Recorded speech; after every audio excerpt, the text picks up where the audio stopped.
اللہ نے فرمایا اللہ کی ذات تو وہ ذات ہے جس نے تم ہی میں سے تمہاری جانب ایک رسول بھیجا.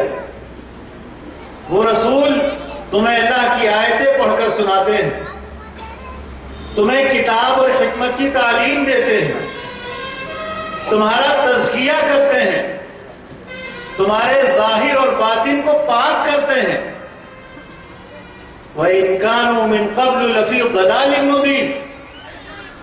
اس رسول کے آنے سے پہلے تم کھلی ہوئی گمراہی میں تھے. تم معاشرے میں برائیاں پھیلانے والے تھے، شرک تم نے اختیار کیا ہوا تھا.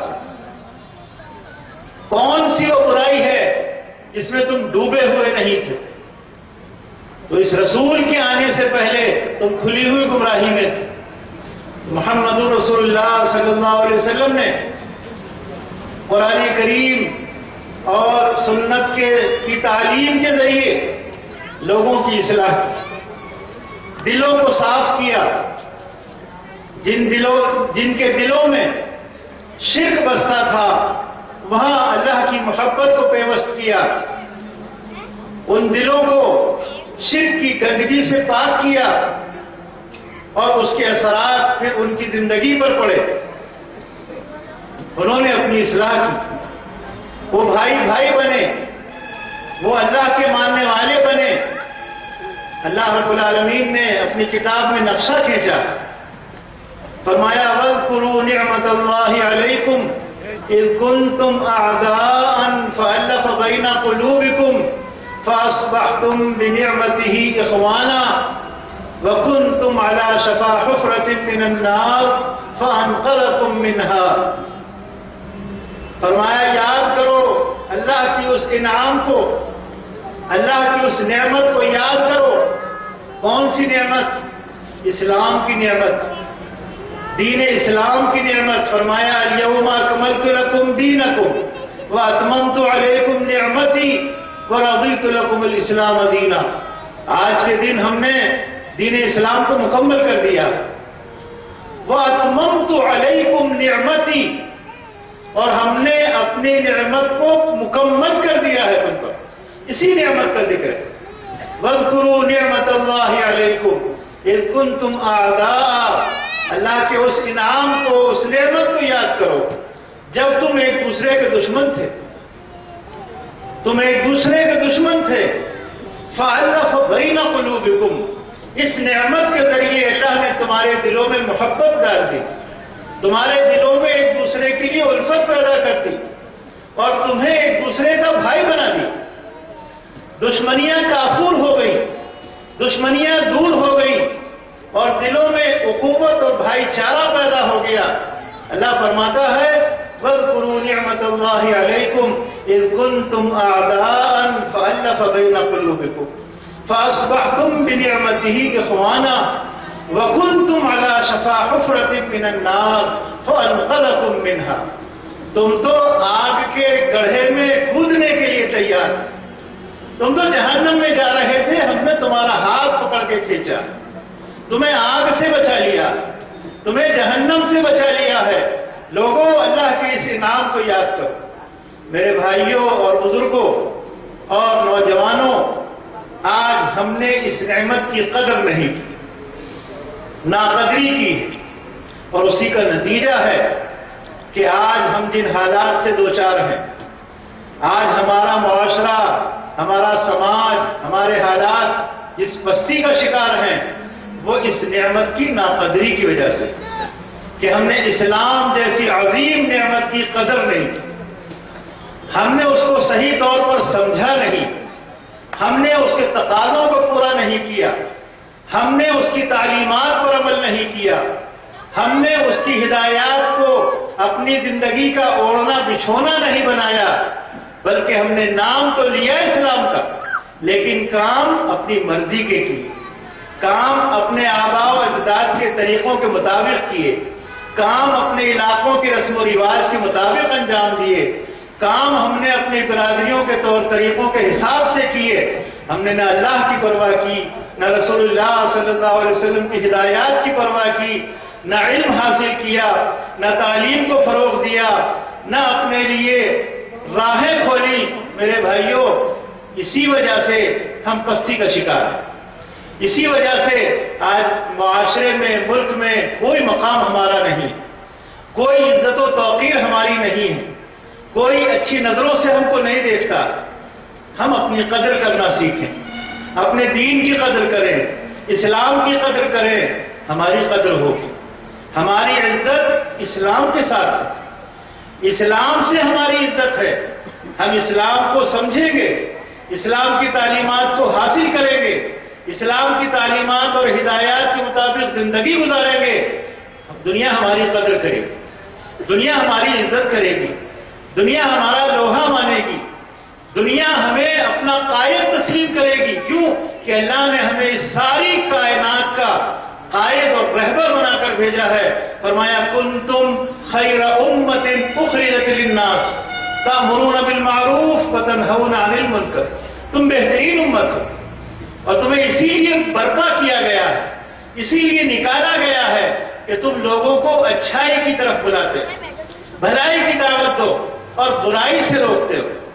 میرے بھائیوں اگر یہ فریضہ ہم انجام نہیں دے رہے ہیں، اگر اس ذمہ داری کو ہم پورا نہیں کر رہے ہیں، تو خیر امت کا لقب ہم پر فٹ نہیں ہوتا۔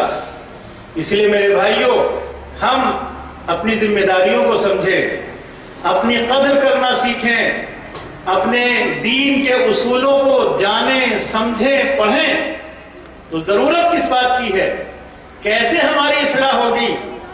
جب تک ہم تعلیم حاصل نہیں کریں گے، علم حاصل نہیں کریں گے، تعلیم کے ادارے قائم نہیں کریں گے، قرآن کریم کو نہیں سمجھیں گے، نبی صلی اللہ علیہ وسلم کی سنت کا علم حاصل نہیں کریں گے، آپ کے صحابہ کی تمام تر زندگیوں کو نہیں سمجھیں گے، ہماری اصلاح کیسے ہوگی؟ ہم کیسے سدھریں گے؟ ہم تو اپنے سماج اور معاشرے میں جو چلا آ رہا ہے اس کی پیروی کر رہے ہیں، اپنی خواہشات کی پیروی کر رہے ہیں۔ تو اس لیے میرے بھائیوں آج کے اس جلسے میں یہ پیغام ہے آپ کے لیے، یہ دعوت ہے آپ کو کہ اپنے بچوں کو تعلیم دلائیے، پڑھائیے اپنے بچوں کو، انہیں کام پر مت بھیجیے، چھوٹے چھوٹے بچوں کو کارخانوں میں مت بھیجیے، پڑھائیے۔ پڑھانے پر اگر پیسہ خرچ ہوتا ہو تو خرچ کیجیے، آدھی روٹی کھا لیجیے، آدھی روٹی بچے کی تعلیم پر لگائیے۔ دنیا میں وہ قوم کبھی ترقی نہیں کرتی جو جاہل ہو، جو جہالت کے اندھیرے میں ڈوبی ہو، وہ کبھی ترقی نہیں کرتی، اور کوئی اس کو پوچھنے والا نہیں، کوئی اس کی قدر کرنے والا نہیں۔ آج دنیا میں جن لوگوں کا لوہا مانا جا رہا ہے ان کے پاس کیا ہے؟ ان کے پاس آج علم ہے، تعلیم ہے، اور تعلیم ہی کی بنیاد پر بڑے بڑے منصبوں پر فائز ہیں، تعلیم ہی کی بنیاد پر آج ساری دنیا پر حکومت کر رہے ہیں، تعلیم اور صلاحیت کی بنیاد پر جس کو چاہتے ہیں دھمکا لیتے ہیں، جس پر چاہتے ہیں روک گاٹھ لیتے ہیں۔ تو میرے بھائیوں یہ تو ہمارا کام ہے کہ ہم اپنے معاشرے کی اصلاح کے لیے، اپنے گھر کی اصلاح کے لیے، اپنی اولاد کی اصلاح کے لیے انہیں پڑھائیں۔ آج ہو کیا رہا ہے؟ دین کی تعلیم کتنے لوگ ہیں جو اپنے بچوں کو دیتے ہیں اور کس طرح دیتے ہیں؟ کتنے لوگ ہیں جو صحیح معنی میں قرآن کریم کے ترجمے سے تعلق رکھتے ہیں؟ کتنے لوگ ہیں جن کے بچے صحیح معنی میں سنت اور اس کے مفہوم کو سمجھتے ہیں؟ کتنے نوجوان ہیں جو یہ جانتے ہوں کہ شرک کیا ہے، بدعت کیا ہے، توحید کیا ہے، سنت کیا ہے؟ کتنے لوگ ہیں؟ اس لیے میرے بھائیوں اگر اپنے کو سدھارنا ہے، اپنے معاشرے کی اصلاح کرنی ہے تو دین کا علم حاصل کریں۔ اللہ کے نبی صلی اللہ علیہ وسلم کا فرمان ہے طلب العلم فریضۃ علی کل مسلم، علم حاصل کرنا ہر مسلمان پر فرض ہے۔ طلب العلم علی کل مسلم، ہر مسلمان پر فرض ہے علم کا حاصل کرنا۔ اور ایک مثال دے کر آپ کو سمجھاتا ہوں۔ ایک جانور ہے کتا، جو بلا شبہ نجس جانور ہے، گیلا اگر کسی کے کپڑے پر لگ جائے تو اس کا دھونا ضروری ہے۔ اس کا لعاب کسی کے کپڑے پر لگ جائے تو اس کا دھونا ضروری ہے، کپڑا نجس ہو جائے گا۔ اور احادیث میں کتے کے سلسلے میں بہت سارے احکام ہیں، آپ حضرات جانتے ہوں۔ کتے کو آدمی بھگا دیتا ہے، پسند نہیں کرتا ہے، لیکن جب کتے کو شکار کی تعلیم دے دی جاتی اور وہ شکاری بن جاتا تو پھر اس کی قدر و قیمت ہوتی ہے اور شکار کے لیے اس کا استعمال کیا جاتا ہے اور اسے پالنے پوسنے کے لیے الگ انتظام بھی کیا جاتا ہے، اس کی حفاظت بھی کی جاتی ہے، اس کی خوراک کا بھی اہتمام کیا جاتا ہے، اور وہ جو شکار پکڑ کے لاتا ہے اسے اپنے قبضے میں لے کر حلال کر کے پھر اس کو کھایا بھی جاتا ہے۔ تو آپ نے فرق محسوس کیا، ایک عام کتا ہے جسے کوئی آدمی پسند نہیں کرتا، ہر ایک آدمی دور دور پھٹ پھٹ کرتا ہے اس کے پیچھے، لیکن جب کتے کو تعلیم دے دی جاتی، اسے پڑھا دیا جاتا ہے، سدھا دیا جاتا ہے، تو اس کی قدر ہوتی ہے معاشرے میں، اس کی قیمت بھی ہوتی ہے۔ حالانکہ کتے کی تجارت جائز نہیں ہے، الگ مسئلہ ہے، الگ بحث ہے۔ تو عرض کرنے کا مقصد یہ ہے کہ کتا جب پڑھ جائے تو معاشرے میں اس کی قدر ہوتی ہے، اور انسان جب پڑھ جائے گا تو اس کی قدر کیوں نہیں ہوگی، اسے مقام کیوں نہیں ملے گا؟ آپ کو معلوم ہونا چاہیے محمد رسول اللہ صلی اللہ علیہ وسلم کی سیرت میں ہمیں یہ واقعہ ملتا ہے کہ جب غزوہ بدر ہوا اور اللہ رب العالمین نے مسلمانوں کو فتح و کامرانی سے سرفراز فرمایا اور بہت سارے لوگ مکے سے اہل مکہ کے قیدی بنا کر لائے گئے مشرکین میں سے، محمد رسول اللہ صلی اللہ علیہ وسلم نے ان میں سے کچھ لوگوں کو فدیہ لے کر چھوڑا، کسی کو کس بنیاد پر چھوڑا؟